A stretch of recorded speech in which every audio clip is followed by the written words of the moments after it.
Father and son vanished without a trace in the vast wilderness of Sierra Nevada, leaving behind nothing but questions and heartache. 18 years of silence followed, with search parties finding no clues and hope slowly fading into painful acceptance. Then, a recreational drone captured something in the remote mountains that would send chills down the spines of everyone involved in this mysterious disappearance. Before we begin, make sure to subscribe to the channel and comment where you're watching from. Detective James Rodriguez stared at the photograph on his desk, the late afternoon sun casting long shadows across his office at the Sacramento Police Department. The image showed a perfect circle of dark river stones with the word "stay" spelled out in the center. Deliberate, unmistakable, and utterly chilling. 18 years had passed since Marcus and Dylan Hoffman disappeared in the Sierra Nevada, but the case had never truly left him. "I thought you might want to see this immediately," Dr. Sarah Martinez had said when she called, her voice steady despite the implications of what her research drone had captured. "The pattern is clearly man-made, Detective, and it's in an area that wasn't thoroughly searched during the original investigation." Rodriguez ran his weathered hand over his face, feeling every one of his 63 years. The Hoffman case should have been just another file in the cold case room, but it had become his personal ghost, the one that followed him home at night, that whispered questions when he tried to sleep. He pulled his retirement paperwork from the drawer, the forms half completed, and slid them back inside. There would be time for that later. For now, the mountains were calling him back. "I'll need everything you have," he told Martinez over the phone. "Flight path, coordinates, original footage, and I need it kept quiet." That evening, Rodriguez packed methodically, his battered field notebook with its faded leather cover, a voice recorder, hiking boots still solid despite their age. His wife watched from the doorway, concern etched in the lines around her eyes. "You're going back there, aren't you?" she asked, already knowing the answer. "I have to," he replied simply. "Linda Hoffman deserves to know what happened to her husband and son." The drive east the next morning felt like traveling backward in time. Sacramento's sprawl gave way to foothills, then to the dramatic eastern escarpment of the Sierra. As Mammoth Lakes came into view, Rodriguez felt the familiar tightness in his chest, part anticipation, part dread. The mountain air was thin and sharp, carrying the scent of pine resin and sage. He checked into the same motel he'd used during the original search, Room 14, with its view of the jagged peaks that had swallowed 2 lives and never offered explanation. Dr. Martinez met him in the lobby, her laptop containing the drone footage that had reignited everything. The ecologist was younger than Rodriguez had expected, but her eyes held the focused intensity of someone who understood the gravity of what she'd discovered. "The stones weren't there 3 months ago," she explained, showing him comparison images. "Someone placed them recently, Detective. Someone who doesn't want to be found, but wants to be known." Rodriguez nodded, his mind already assembling the pieces. This time would be different. This time, he wouldn't let the mountains dictate terms. This time, he would bring the Hoffmans home, or at least bring home the truth of what had happened in those remote canyons where even sound played by different rules. The University of California Davis Wildlife Research drone wasn't supposed to be there at all. The autonomous quadcopter had veered off its programmed path while tracking a particularly elusive wolf pack, entering a section of the Sierra Nevada Canyon that official United States Forest Service maps explicitly labeled as a no-fly zone. Dr. Sarah Martinez was reviewing the footage late that evening, expecting nothing more than grainy images of canine movements among the pines. What filled her screen instead made her coffee go cold in her hand. The drone had captured something unmistakably human. Deliberate geometric patterns formed on the canyon floor. A perfect circle of dark stones, roughly 12 feet in diameter, surrounded what appeared to be a crude shelter site. Most disturbing was the message spelled out with carefully placed river rocks. "Stay." "This can't be natural," Sarah whispered to herself, rewinding the footage for the third time. The ecologist had spent years studying wilderness patterns, and this arrangement bore all the hallmarks of human intention. By morning, the footage had traveled up the chain at UC Davis, and within 48 hours, Sarah found herself thrust unwillingly into a media spotlight she had spent her entire career avoiding. Her university email inbox filled with requests from news outlets, amateur sleuths, and conspiracy theorists, all demanding answers she didn't have. "I study wolves, not missing persons," she told her department head firmly, pushing back against the pressure to give interviews. Yet something about the footage kept drawing her back to her computer screen late into the night. The stones themselves told a story. They weren't randomly selected rocks, but matched the specific type used in standard backcountry SOS signals. Dark, flat river stones that stood out against lighter terrain. It was a detail that wouldn't matter to most, but Sarah recognized its significance immediately. Marcus Hoffman, the father who had vanished with his son Dylan 18 years earlier, had been a wilderness guide before taking a corporate job. He would have known these protocols intimately. Sarah found herself examining topographical maps of the area, cross-referencing the drone's GPS data with search records from the original investigation. The message wasn't just a random arrangement. It was positioned in a location that would only be visible from above, never from ground level. "It was meant to be seen from the air," she explained to Detective Rodriguez when he arrived from Sacramento 3 days later, his weathered face grave as he studied the footage.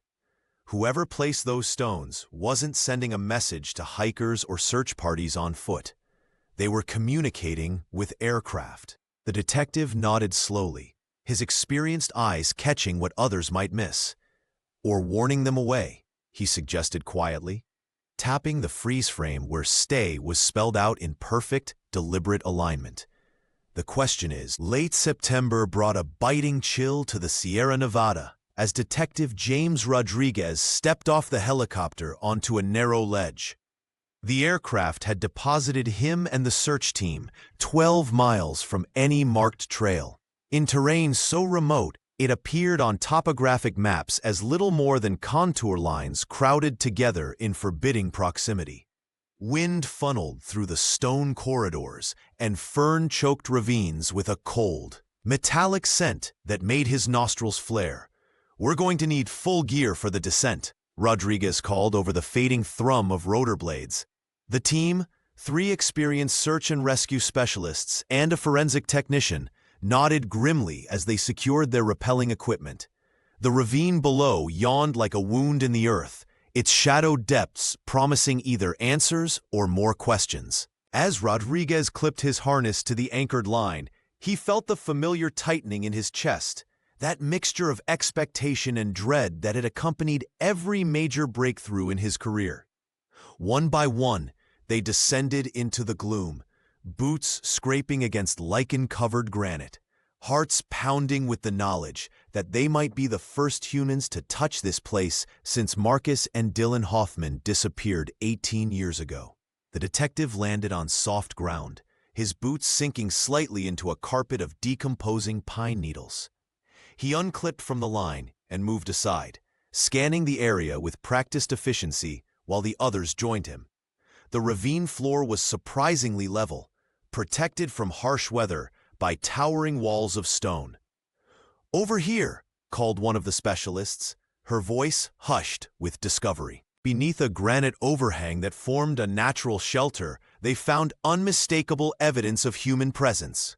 A weathered fire ring of carefully placed stones showed signs of repeated use, with charcoal remnants still visible despite years of exposure. Nearby, frayed remnants of paracord hung from branches, the remains of what had once been an elaborate system for suspending food bags beyond the reach of bears. Most telling were 2 shallow depressions in the ground, lined with compacted pine needles, sleeping hollows that had been deliberately constructed and maintained. One was noticeably smaller than the other.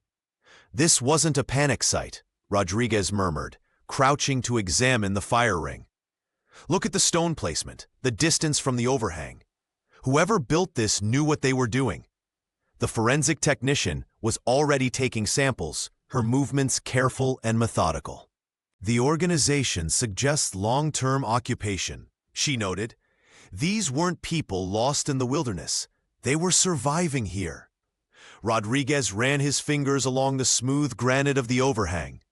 This camp told a story at odds with the frantic search narrative from 18 years ago.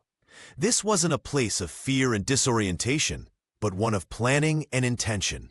Someone, likely Marcus Hoffman, had created a sustainable shelter, a place where a father and son might survive, hidden from the world, by choice. A week later, the search team's fortunes changed when Park Ranger Miguel Torres's boot snagged on something protruding from a narrow stone crevice. Kneeling down, he carefully extracted what appeared to be a waterproof container, ingeniously wedged into the natural formation. "Detective Rodriguez," he called out, his voice echoing across the ravine. "You need to see this." James Rodriguez hurried over, his weathered face tightening with anticipation. Inside the container, protected from the elements, lay a leather-bound notebook. The cover had cracked with age, its once supple surface now hardened and warped by the Sierra Nevada's harsh seasonal cycles. Despite this, when the detective gently opened it, the pages remained remarkably intact, the handwriting clear and legible.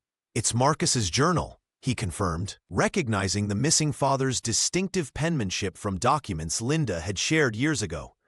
The first entries were exactly what one would expect from an experienced outdoorsman. Meticulous notes on food rationing, detailed weather observations, and careful tracking of star paths for navigation. Marcus Hoffman had approached survival methodically, documenting how he'd stretched their supplies and taught Dylan basic wilderness skills. "Classic survival techniques," Dr. Martinez commented, peering over the detective's shoulder. He knew what he was doing. But as Rodriguez turned the pages, the tone of the entries shifted dramatically. The handwriting became less precise, the sentences more fragmented. By the third week, Marcus wrote of midnight voices that seemed to echo along the canyon walls, describing how they would start as whispers before crescendoing around 2 in the morning. "We both hear them now," one entry read. "Dylan thinks it's people coming to help. I know better. Something is watching us. I can feel eyes on the camp, but when I shine the light, there's nothing there." The detectives paused, remembering conversations with local guides during the original search. They'd spoken of acoustic anomalies in these canyons, how wind through certain rock formations could mimic human voices, how sound could travel for miles, distorted and amplified by the natural architecture of the mountains. "The canyon plays tricks," he murmured, recalling a veteran ranger's words. "Even experienced hikers have packed up camp at midnight, convinced they weren't alone." Rodriguez carefully photographed each page before placing the journal in an evidence bag. The rational part of his mind understood the scientific explanation for what Marcus had described. But sitting here in the deepening shadows of the ravine, with the wind beginning to whistle through the rocks above, he couldn't help but glance over his shoulder.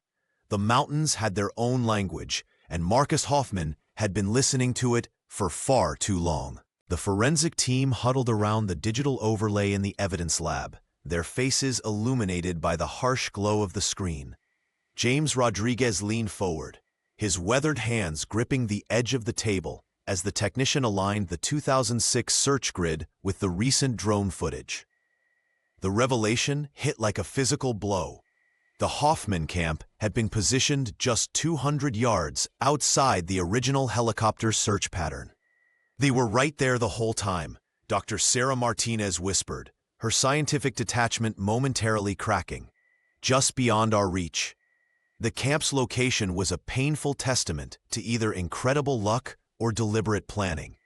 Nestled in a depression where the dense pine canopy created a natural roof, The site was further concealed by the blinding quartzite formations that dominated the eastern ridge. When sunlight hit those formations, the glare would have made aerial observation nearly impossible during peak daylight hours, exactly when the search helicopters had conducted their sweeps 18 years ago. "This wasn't random," Rodriguez said, tracing the camp's perimeter on the screen. Marcus knew what he was doing. The detective's theory gained weight when the search team recovered a strip of reflective mylar from high in a towering fir tree. The material, though weathered by nearly 2 decades of Sierra Nevada seasons, showed signs of deliberate placement. The mylar had been carefully secured at a precise angle that would have deflected both sunlight and the acoustic signature of rotor blades away from the camp below. "This is wilderness craft at an expert level," explained the retired search and rescue volunteer who had joined the investigation as a consultant. The soft-spoken man from Bishop examined the mylar with reverent hands. "Most people use this material as an emergency signal. Hoffman used it to become invisible." Linda arrived at the lab later that afternoon, her face a complex map of grief and vindication. For years, she had insisted her husband was too experienced to have simply wandered off trail. The evidence now supported her belief. This was not the campsite of a lost hiker, but a deliberate hideaway. "He taught wilderness survival courses," she reminded them, her voice steady despite the emotion behind her eyes. "He knew how sound travels in canyons, how light plays tricks." As the team cataloged the findings, Rodriguez couldn't shake a troubling question. Had Marcus Hoffman been hiding from rescuers, or from something else? The camp's sophisticated concealment suggested not panic but preparation, a father teaching his son how to disappear completely in one of America's most searched wilderness areas. The mylar strip, now sealed in an evidence bag, represented both ingenuity and intention. Someone had known exactly how to use the mountain's quirks to their advantage, turning the Sierra Nevada itself into an accomplice in their disappearance. In late October, the Sierra Nevada mountains wore their autumn colors like a warning. Detective James Rodriguez stood beside the acoustic engineering team as they unpacked sensitive microphones in the deepening twilight. The canyon walls loomed above them, bathed in the fading copper light that made the granite appear to smolder. "Marcus wrote about voices at night," Rodriguez explained to Dr. Sarah Martinez, who had joined this expedition despite her usual focus on wildlife patterns. The ecologist nodded, her breath visible in the cooling air as she helped position the recording equipment. The team worked methodically, calibrating their devices as darkness settled around them like a physical presence. 3 acoustic engineers from UC Davis had volunteered their expertise, intrigued by the journal entries describing midnight voices that had haunted the missing father. "Sound behaves differently in canyons," explained the lead engineer, adjusting a parabolic microphone. "What you hear isn't always coming from where you think it is." They began their tests at 11. One by one, team members moved to predetermined positions, producing various sounds: claps, whistles, calls. Each noise was tracked, measured, and mapped as it bounced through the ravine's complex geometry. Rodriguez watched the monitors, remembering passages from Marcus's journal. The father had written about teaching Dylan to ignore the voices, to understand they were just tricks of the canyon. But as midnight approached, the detective wondered if Marcus had truly believed that himself. By 1 in the morning, fatigue had settled over the group. The temperature had dropped below freezing, and their breath hung in clouds around the dim red glow of headlamps. Martinez passed around a thermos of coffee, her scientific curiosity still outweighing her discomfort. 2 a.m., Rodriguez said quietly. That's when Marcus wrote the voices were strongest. They waited, recording the ambient sounds of the wilderness, the occasional rustle of nocturnal creatures, the soft whisper of wind through pine needles. The canyon seemed to breathe around them. At precisely 2 a.m., the lead engineer raised his hand for silence. Through their headphones came a sound that made Rodriguez's skin prickle. A voice, barely audible, seeming to emanate from a bend in the canyon nearly half a mile away. The team triangulated the sound, then repeated their tests. After 3 hours of methodical work, the explanation emerged. The canyon's unique acoustics created a perfect storm of reflection and amplification.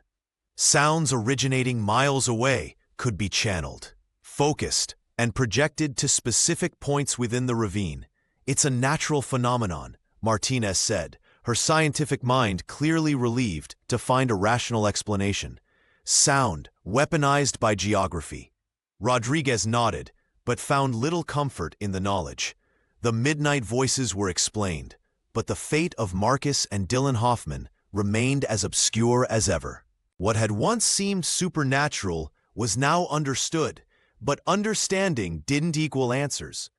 As dawn approached, the detective made notes in his worn field notebook, wondering what other secrets the canyon still held in its stone embrace. November's bitter chill swept through the Sierra Nevada, bringing with it a thin layer of frost that crunched beneath the search team's boots. Detective James Rodriguez pulled his jacket tighter as he surveyed the canyon walls that had kept their secrets for 18 years. The morning light cast long shadows across the ravine where Marcus and Dylan Hoffman had seemingly vanished. "Detective, over here!" A ranger's voice echoed against the stone. Rodriguez made his way carefully over the uneven terrain to where the team had uncovered a small hollow beneath a jutting rock face. Inside lay another cache, this one more deliberate than the last. Protected from the elements in a weatherproof container was a trail register slip, the kind hikers sign at trailheads. It had been torn from the Rush Creek register, the paper yellowed, but the handwriting unmistakable. "That's Marcus's handwriting," he confirmed, comparing it to photographs in his field notebook. The detective studied the slip through latex gloves, noting the methodical list: check snares, collect water, reset decoys. The last word caught his attention: decoys. Not the frantic scribbling of a lost hiker, but the calculated notation of someone implementing a system. Someone hiding. "What do you make of this?" asked the young investigator who had been shadowing Rodriguez throughout the case. His eager eyes sought the clean resolution that Rodriguez knew rarely existed in cases like this. "This wasn't panic," Rodriguez explained, carefully placing the slip into an evidence bag. "This was routine. Marcus was maintaining something, a deliberate effort to mislead anyone who might be looking." Back at the temporary command post in Mammoth Lakes, Dr. Sarah Martinez examined the slip under proper lighting. The ecologist's scientific approach had proven invaluable to the investigation. "The handwriting is steady," she observed. "No signs of distress or hurry. And look at the date. This was written 3 months after they disappeared." Rodriguez nodded, his mind working through possibilities. Decoys could mean false trails, misleading markers, maybe even those stone arrangements we found earlier. He thought of Linda Hoffman, who had spent nearly 2 decades searching for answers about her husband and son. Would this discovery bring comfort or more questions? The word decoys suggested intention, not accident, a calculated decision to remain hidden. "They weren't just surviving," Rodriguez said finally. "They were hiding. The question is, from what or whom?" The detective stared at the weathered slip, this small piece of paper that transformed their understanding of the case. Marcus Hoffman hadn't been desperately trying to be found. He had been methodically ensuring he wouldn't be. December brought a heavy snowfall to the Sierra Nevada, transforming the rugged landscape into a pristine white canvas that revealed secrets previously hidden beneath summer's foliage. Detective James Rodriguez trudged through knee-deep snow alongside 2 Forest Service rangers, their breath forming clouds in the frigid mountain air. The detective's weathered face showed the strain of a case that had consumed nearly 2 decades of his career. "There," called one of the rangers, pointing to a weathered rope system suspended between 2 pines. Rodriguez approached the bear hang, a method backpackers use to keep food away from wildlife. But this wasn't just any bear hang. The knot securing the system displayed a distinctive double-loop configuration with an unusual finishing tuck. The detective photographed it from multiple angles, something about it nagging at his investigative instinct. Back at the evidence lab, a wilderness survival expert confirmed what Rodriguez had suspected. "This is a Forester cinch," the expert explained, tracing the knot's pattern. It was taught exclusively in U.S. Forest Service advanced backcountry training until 1997, when they standardized to simpler methods. Dr. Sarah Martinez examined the photographs with professional curiosity. "The placement is perfect, high enough to deter bears, but accessible with the right technique," she observed. Whoever tied this knew exactly what they were doing. The implications settled heavily on Rodriguez. Marcus Hoffman had been an experienced outdoorsman, but his background showed no formal Forest Service training. Either someone with specialized wilderness knowledge had been in that canyon, or Marcus had been taught these techniques by someone who knew them well. Linda Hoffman confirmed her husband had no Forest Service connections when Rodriguez visited her home. "But he was always taking wilderness courses," she said, her fingers tracing the edge of a photo frame. "He wanted to be prepared for anything." The detective made notes in his battered field notebook. This wasn't the knot of someone panicking in the wilderness. This was deliberate, methodical, the work of someone who intended to stay hidden for an extended period. "The disappearance wasn't random," Rodriguez explained to his rookie partner later that evening. "The evidence suggests preparation, knowledge, intention. Marcus and Dylan didn't just get lost. They were implementing survival techniques few civilians would know." The young investigator frowned. "So you're saying they wanted to disappear? Or someone with advanced training helped them?" Rodriguez replied, staring at the knot photographs spread across the table. "Either way, this changes everything. We're not looking at an accident anymore." As December's short days grew darker, the case took on a new dimension. The Rangers' knot had transformed their understanding. What had seemed like a tragic wilderness mishap now appeared to be a carefully managed event, planned with precision and executed with expertise that few possessed. The January thaw came suddenly, warming the Sierra Nevada just enough to loosen the grip of ice on stone. James Rodriguez stood at the edge of the search area when he heard the rumble, a sound like distant thunder that echoed through the canyon walls. A section of granite face had sheared away, revealing what the detective immediately recognized as something significant. "Dr. Martinez, you'll want to see this," he called to Sarah, who was documenting plant growth patterns nearby. The ecologist hurried over, her breath forming small clouds in the still cool air. The rockfall had exposed an alcove roughly the size of a small closet, hidden for decades, perhaps centuries, behind a curtain of stone. Inside, illuminated by their flashlights, were symbols etched into the rock face.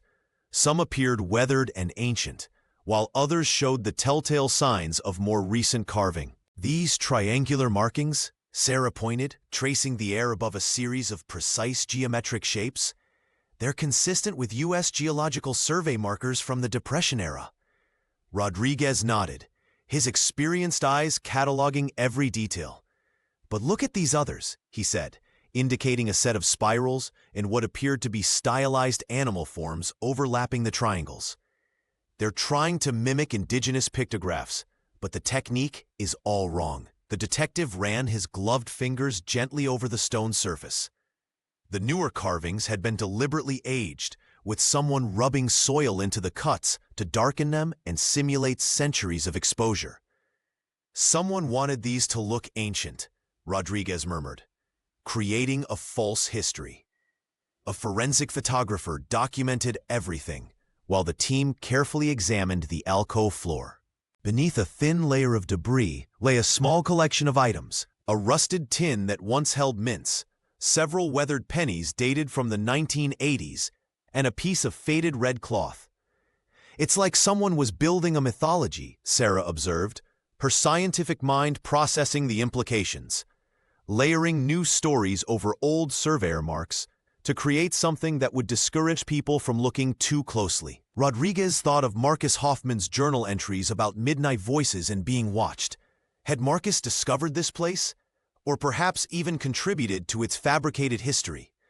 The perfect deterrent, he said quietly.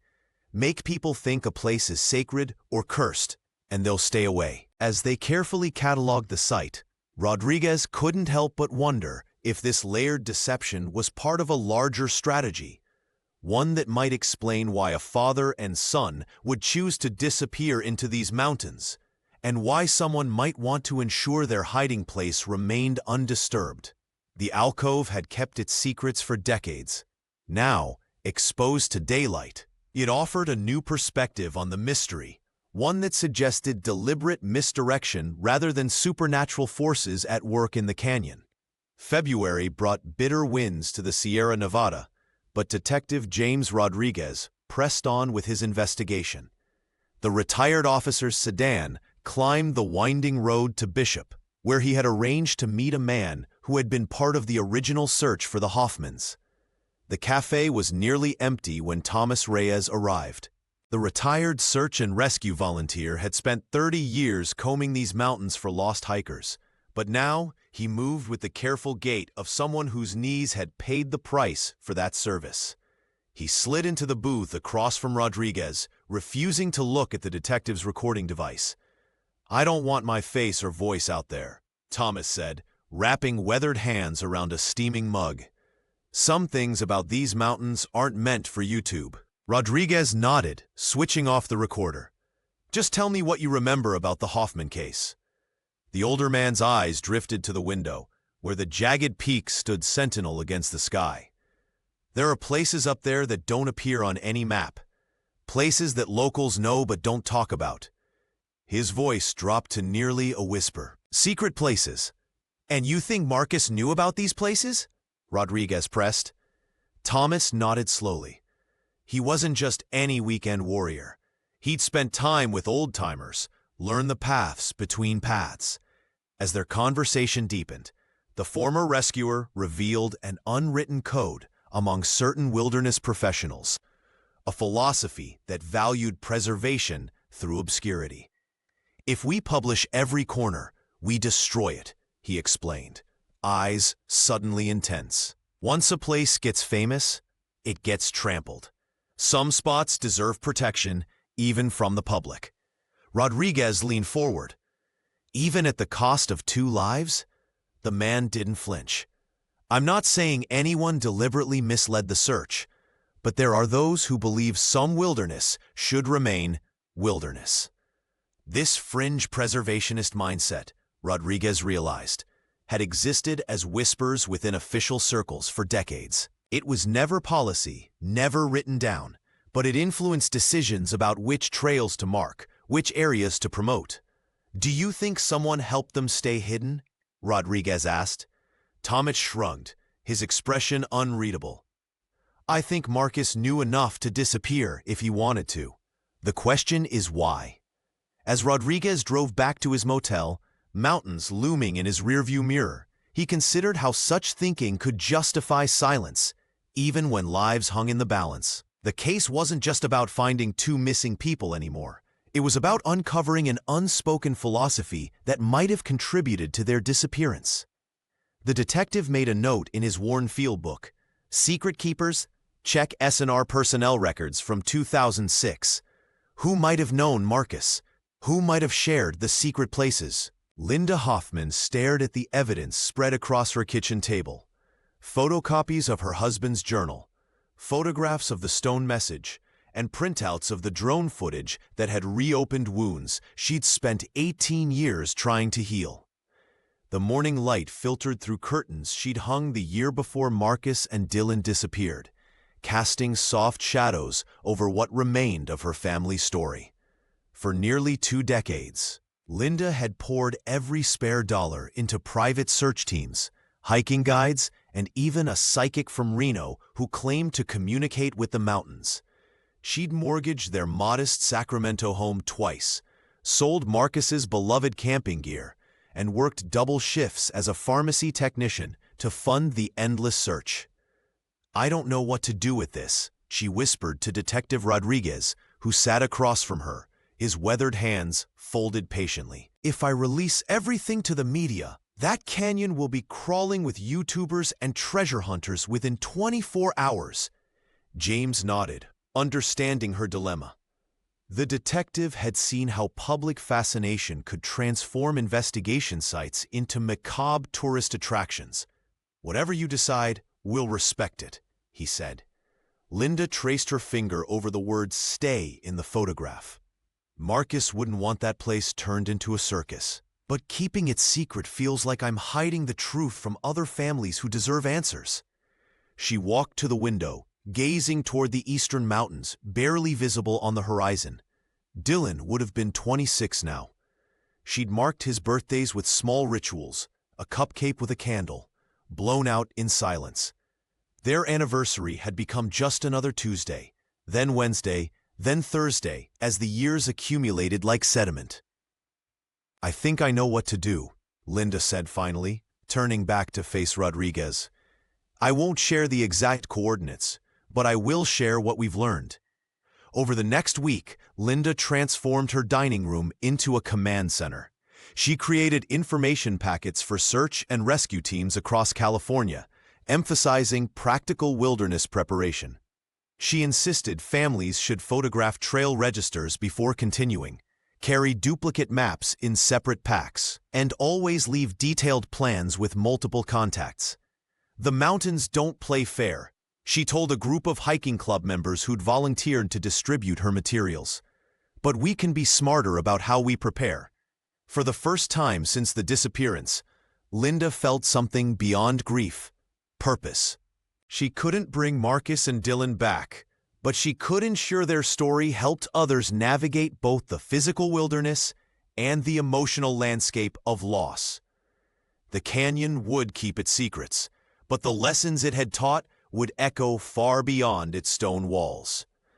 Dr. Sarah Martinez stared at her computer screen, watching as another donor email appeared with the subject line, "Funding Concerns." The Sierra Nevada Wolf Pack study that had accidentally captured evidence in the Hoffman case was now under intense scrutiny. What had begun as groundbreaking ecological research had morphed into something far more complex. "3 more pulled their support this morning," she told her research assistant, rubbing her temples. "They're worried about being associated with a missing persons case rather than conservation." The ecologist had never sought the spotlight. Her passion had always been tracking movement patterns of the elusive Sierra Nevada wolves, not uncovering human mysteries. Yet here she was, fielding calls from news outlets while trying to salvage her research program. Despite the pressure, Sarah refused to back down. During a tense department meeting at UC Davis, she defended the drone program's unexpected value. "What we've stumbled upon is more than just a coincidence," she argued, pointing to overlapping data sets projected on the wall. "The same environmental factors that make wildlife difficult to track apply to missing hikers. We have an opportunity to create something revolutionary here." Over the following weeks, Sarah worked closely with Detective Rodriguez and search teams, developing a hybrid approach that merged wildlife tracking algorithms with search and rescue protocols. The Sacramento Police Department's interest helped secure emergency funding when private donors wavered. Animals and humans leave different signatures, but they respond to the same landscape challenges, she explained during a presentation to the Mammoth Lakes Ranger Station. Both seek shelter in similar locations, follow water sources, and move along paths of least resistance. Her team created layered maps showing how terrain features that concealed wolf movements perfectly matched areas where human traces disappeared. The canyon where Marcus and Dylan Hoffman had vanished represented a perfect case study, a location where natural acoustics, visual barriers, and microclimate conditions created ideal conditions for disappearance. In both wildlife conservation and search operations, we've been working with incomplete data, Sarah told the assembled rangers and police officers. By combining these disciplines, we can fill crucial gaps. The ecologist found unexpected allies among the search and rescue community, particularly those who had participated in the original Hoffman search. They recognized how the drone technology might have changed everything 18 years earlier. Late one evening, as Sarah compiled data in her office, Rodriguez stopped by with coffee. "You know," he said, leaning against her doorframe, "your wolves might end up saving more than just the Hoffman case." She nodded, understanding the weight of his words. The controversy had been difficult, but the potential was undeniable. In the unforgiving landscape of the Sierra Nevada, the line between studying disappearance and preventing it had never been thinner. Detective James Rodriguez hunched over the case files spread across his desk, his weathered hands tracing the contours of topographic maps.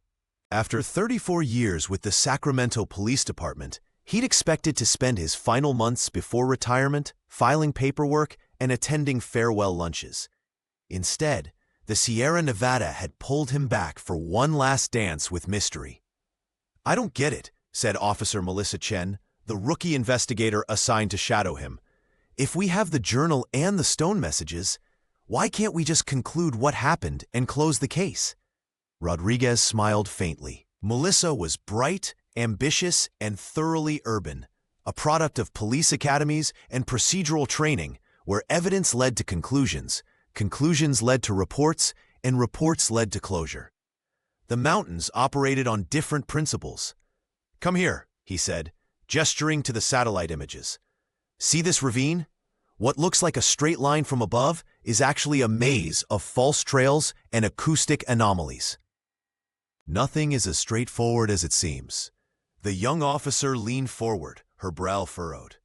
"But surely, between the drone footage and forensics—" "The Sierra doesn't surrender its secrets to technology," Rodriguez interrupted gently. "It's why Marcus and Dylan remained hidden for so long. The canyon creates its own rules." Over the next weeks, Rodriguez took Melissa into the field, away from the sterile environment of the evidence lab. They hiked smaller canyons with similar acoustic properties, where their voices bounced and multiplied until they seemed to come from everywhere and nowhere. "Listen," he instructed one evening, as sunset painted the granite walls. "What do you hear?" Melissa closed her eyes. "Wind, water, and voices?" "Just the canyon playing tricks," he explained. "Now imagine hearing that at 2 in the morning, alone with your child, trying to survive." Understanding slowly dawned in her eyes. The case wasn't just about finding answers. It was about respecting the complexity of wilderness and human choice. Back at headquarters, Melissa pored over Linda Hoffman's statements with new perspective. "She doesn't just want to know what happened," the rookie observed. "She wants to honor what her husband was trying to protect." Rodriguez nodded. "Sometimes the kindest thing we can do isn't exposing every detail, but preserving the dignity of choices we may never fully understand." As retirement loomed closer, Rodriguez found unexpected satisfaction in this mentorship. Melissa was learning what had taken him decades to understand, that true detective work wasn't always about neat resolutions, but about bearing witness to human stories, even the ones that remained partially hidden in mountain shadows. "The mountains teach patience," he told her as they reviewed the journal entries again. "And sometimes protecting the story is as important as solving it."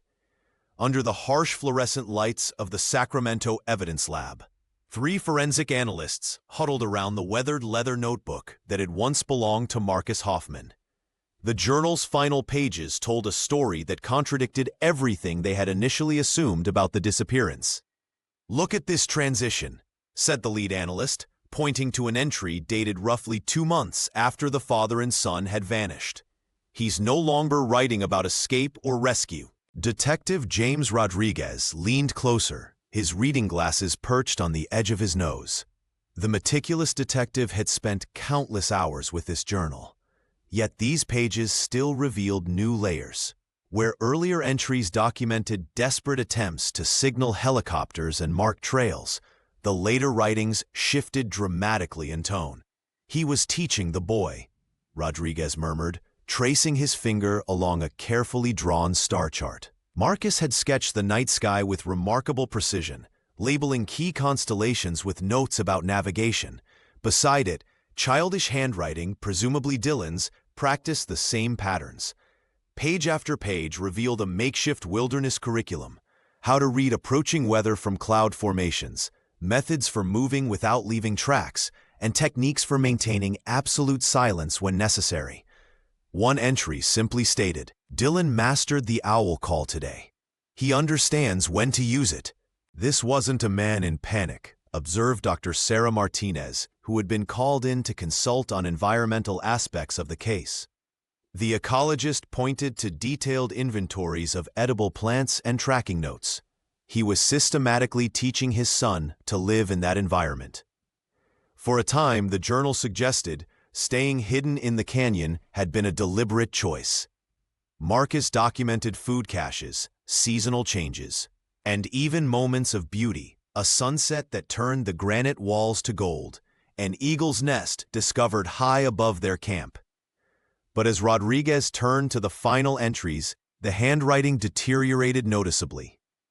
The neat, measured script became jagged and rushed, sentences fragmented, margins filled with hasty observations about sounds in the night and movements at the canyon's edge. "Something changed," the detective said quietly. "Look at how the ink pressure varies." His hand was shaking. The very last entry, dated nearly 7 months after their disappearance, contained just 3 lines. "They're getting closer. Dylan knows what to do if we're separated. Remember, staying hidden is staying alive." After that, nothing but blank pages. The lad fell silent as they contemplated the implications. Whatever had happened in that remote canyon, Marcus Hoffman had made a conscious decision to disappear and to prepare his son for a life of concealment. But something had eventually broken that resolve, replacing instruction with fear. Rodriguez closed the journal carefully. "The question isn't just what happened to them," he said. "It's what they were hiding from." March arrived with a crisp bite in the air, bringing Detective James Rodriguez and the final search team back to the Sierra Nevada. The early morning light cast long shadows across the canyon as they made their way toward the overhang that had become the focal point of their investigation. Frost glittered on the blue granite surfaces, creating a crystalline landscape that seemed both beautiful and forbidding. The detective pulled his jacket tighter as the wind whistled through the ravine. 18 years of wondering, of questioning, and now they were making one last sweep before the seasonal snowmelt would make the area inaccessible again. The team moved methodically, their breath-forming clouds in the sharp, clear mountain air. "Rodriguez, you need to see this," called one of the team members, her voice echoing slightly against the stone walls. The detective made his way carefully across the uneven terrain, his experienced eyes immediately spotting what had caught her attention. There, in a small clearing beneath the overhang, stood a fresh cairn, stones carefully stacked in a deliberate pyramid. What made the hairs on the back of his neck stand up wasn't just the cairn itself, but the pristine snow surrounding it. Not a single footprint marred the white blanket. It was as if the stones had been placed by a ghost. "Nobody touch anything," Rodriguez instructed, pulling out his camera to document the scene. The team gathered around, maintaining a respectful distance as the detective approached the mysterious structure. With gloved hands, he carefully removed the top stone. Beneath it lay a river rock unlike the others, darker, with lichens still moist on its surface. Someone had placed it there recently, very recently. Rodriguez turned the stone over and felt his breath catch. A single word had been scratched into its face with what appeared to be the tip of a knife. Enough. Dr. Sarah Martinez, who had joined this final expedition, examined the stone without touching it. The lichen indicates it was collected from somewhere nearby, probably within the last 48 hours, she noted, her scientific mind already analyzing the evidence. The team fell silent, the weight of implication hanging heavy in the cold air. Someone was still out here, Someone was watching them. Someone, perhaps Marcus or Dylan Hoffman, or someone else entirely, was sending them a message. "We need to expand the search perimeter," Rodriguez said finally, pocketing the stone as evidence. "And we need to do it now." As they prepared to move out, the detective couldn't shake the feeling that they were being observed from somewhere in the vast wilderness. The canyon had kept its secrets for 18 years. This new message suggested it wasn't ready to give them up just yet, and perhaps never would be. The forensic technician placed the leather journal on the table with gloved hands, its weathered pages now carefully preserved in plastic sleeves. Detective James Rodriguez leaned forward, studying the document that had become both revelation and riddle. It was during this final review at the Sacramento Police Department Evidence Lab that the technician noticed something they'd all missed: a folded slip of paper wedged in the binding. "Sir, there's something else here," she said, carefully extracting the mud-flecked note with tweezers. Rodriguez felt his pulse quicken as he examined the undated paper. The handwriting matched the journal entries, unmistakably belonging to Marcus Hoffman. The message was brief but profound. "If you find this, protect the canyon even if you can't protect us." The detective stared at the plural pronoun. Us. Father and son, together in their final message. The note wasn't a desperate plea for rescue, but something far more complex: a request for stewardship over disclosure. Within hours, Linda Hoffman sat across from him in the station's interview room, her hands trembling as she held the plastic-encased note. 18 years of searching had led to this moment, yet the closure she sought remained elusive. "He knew," she whispered, tears welling in her eyes. "Marcus knew they might not make it out." Rodriguez watched as Linda traced her husband's handwriting through the protective sleeve. Her grief had evolved over the years, transforming from raw anguish into something more purposeful. Now, faced with Marcus's final wish, she seemed to find an unexpected peace. "He's not asking for justice or revenge," she said, wiping her eyes. "He's asking us to protect the place, even at the cost of knowing everything." The detective nodded, understanding the weight of this revelation. For nearly 2 decades, he had pursued truth above all else. Now, that pursuit conflicted with honoring the wishes of the very person he'd been trying to find. "What will you do?" Linda asked, her voice steadier now. Rodriguez gazed out the window at the Sacramento skyline, so far removed from the wild heart of the Sierra Nevada, where Marcus and Dylan had vanished. The case file on his desk contained coordinates, maps, and drone footage that could expose the canyon's exact location to the world. "I need to decide if the public's right to know outweighs what Marcus asked of us," he admitted. "Whether protecting the canyon means keeping some secrets." Linda placed the note back on the table. "Whatever you decide, I want to be part of it. I owe them that much." As she left, Rodriguez remained, staring at the mud-stained paper that complicated everything. The case that had defined his career now challenged his most fundamental beliefs about truth and disclosure. The canyon had already claimed 2 lives. Perhaps its secrets were never meant to be fully revealed. By late March, the Sacramento Police Department's case file on the Hoffman disappearance had grown thick enough to strain its metal rings. Detective James Rodriguez sat at his desk, surrounded by evidence boxes, the weight of 18 years pressing down on his shoulders. The department had scheduled a press conference for the following week, where they would announce their findings. A case officially resolved by evidence, though many questions would remain deliberately unanswered. The detective ran his weathered hand over the journal's leather cover. Marcus Hoffman's words had painted a picture not of panic, but of deliberate choices. The stone messages, the carefully constructed camp, the survival techniques, all pointed to a man who had made a conscious decision to remain hidden with his son Dylan in that remote canyon.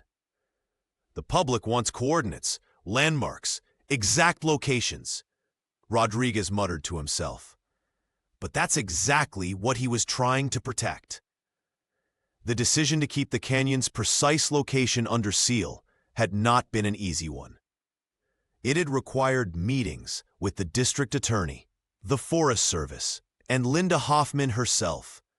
The widow had surprised everyone by supporting the restricted disclosure, her grief having transformed into a fierce protectiveness of what her husband had valued.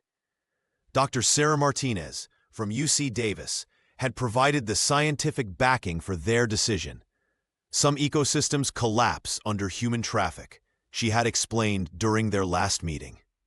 The drone footage alone has already triggered unauthorized expeditions. Rodriguez opened his laptop to review the latest report.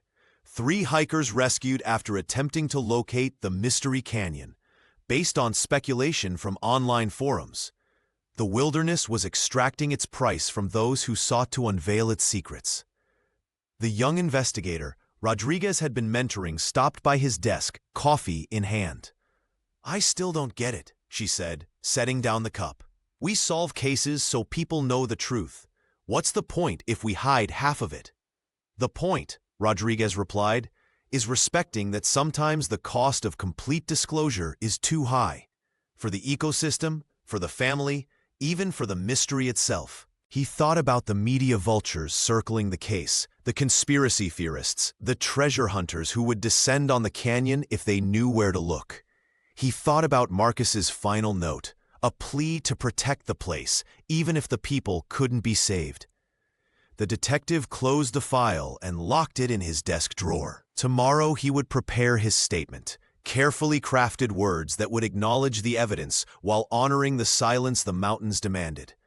The truth would be there, but like the canyon itself, some parts would remain in shadow, protected from those who would consume rather than understand it. The cost of answers, Rodriguez had learned, wasn't measured in dollars or hours, but in what was lost when nothing remained sacred or unknown. The community hall in Bishop buzzed with tension as residents packed the wooden benches. Detective James Rodriguez stood at the back, observing the divide forming across the room.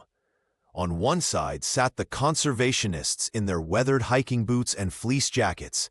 On the other, outfitters whose livelihoods depended on guiding tourists through the Sierra Nevada's majestic wilderness. That drone had no business flying in a restricted canyon, argued a gray-bearded man who identified himself as a 30-year Sierra Club member.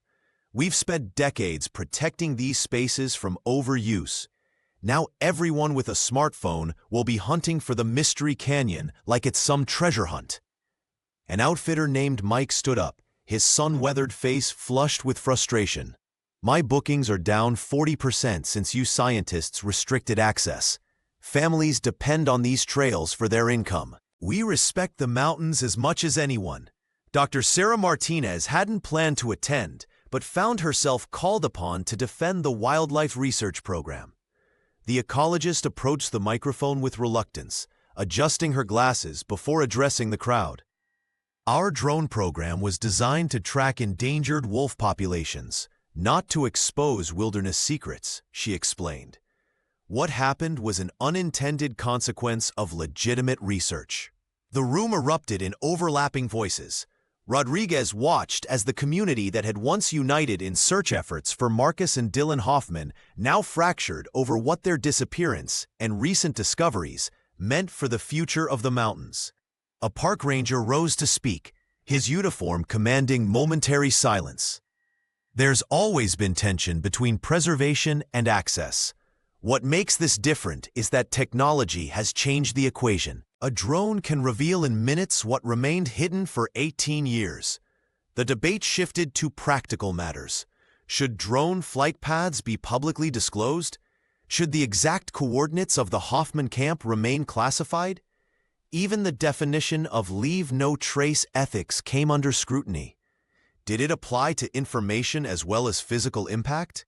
In Mammoth Lakes the following evening, a similar meeting unfolded with twice the attendance. Tourism officials worried about the dual impact, curiosity seekers flooding in, while more cautious visitors canceled trips after hearing about the unsolved disappearance. Through it all, Rodriguez noted how the technology that had broken the case open had itself become controversial. The drone, a simple research tool, had transformed into a symbol of intrusion for some and revelation for others. As he drove back to Sacramento, the detective reflected on how the Hoffman case had evolved beyond a simple search for two missing people. It had become a mirror reflecting larger questions about wilderness, technology, and humanity's relationship with spaces that resist being fully known. The Sierra secrets had always come with a price. The question now was who should pay it, and how. Linda Hoffman stood in the doorway of her modest Sacramento home, watching as three families unloaded hiking gear from their vehicles. 18 years had transformed her grief into something else, not smaller, but more purposeful. The support network she'd established, Sierra Signals, had grown from a kitchen table meeting of 4 to a community of over 200 families touched by wilderness disappearances. "Remember, 2 copies of every map," she called out, her voice carrying the gentle authority of someone who had learned life's hardest lessons. "One stays with your emergency contact, one goes with you." The widow moved through the group with practiced ease, checking equipment and asking pointed questions about itineraries. Where Marcus and Dylan's absence had once been a void, Linda had built a framework of practical action. Each Saturday, she hosted these preparation workshops, turning her backyard into a staging ground for safer wilderness adventures. "The mountains don't care about your Instagram photos," she told a young couple planning their first backcountry trip. "They only respect preparation." In her living room, shelves that once displayed family photos now held catalogs of gear recommendations, trail conditions, and weather patterns. Linda had become an unexpected expert in the science of not disappearing, a knowledge born from the most personal loss imaginable.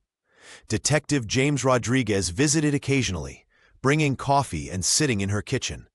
Their relationship had evolved from investigator and victim to something like allies in a shared mission. The detective admired how she had channeled her pain into prevention. "You've helped more families than you know," he told her during his last visit, watching as Linda organized emergency contact cards. "I couldn't bring them home," she replied, her fingers tracing the laminated edge of a trail map. "But I can make sure others come back." The kitchen chair, the one she had kept empty for years after the disappearance, now served as the place where parents, spouses, and siblings sat to share their fears and hopes. Linda had learned to listen without false promises, to offer practical steps instead of hollow reassurances. Dr. Sarah Martinez had become an unexpected ally, integrating wildlife tracking techniques into Linda's workshops. The Ecologist drone program now included protocols for recognizing human distress signals, bridging the gap between conservation and search efforts. Through these small, persistent acts, a gear check here, a route plan there, Linda had crafted meaning from mystery. Her calendar filled with speaking engagements at outdoor retailers and ranger stations throughout California. Her phone buzzed constantly with texts from hikers checking in safely at trailheads. "We can't control the wilderness," she often said, "but we can control how we enter it." The empty chair at her table was rarely empty anymore. In the thin metallic light of early spring, Detective James Rodriguez made his final hike out of the ravine.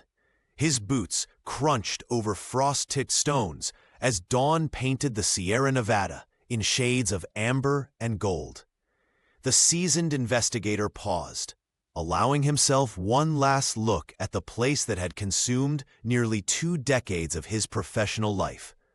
He carried just 2 items: photocopies of the most significant journal pages, carefully preserved in a waterproof sleeve, and the river rock marked enough, sealed in an evidence bag, destined to remain unseen by the public.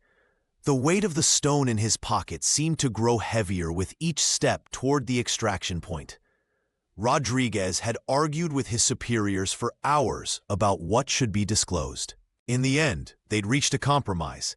The case would be marked resolved by evidence, but the exact coordinates would remain classified.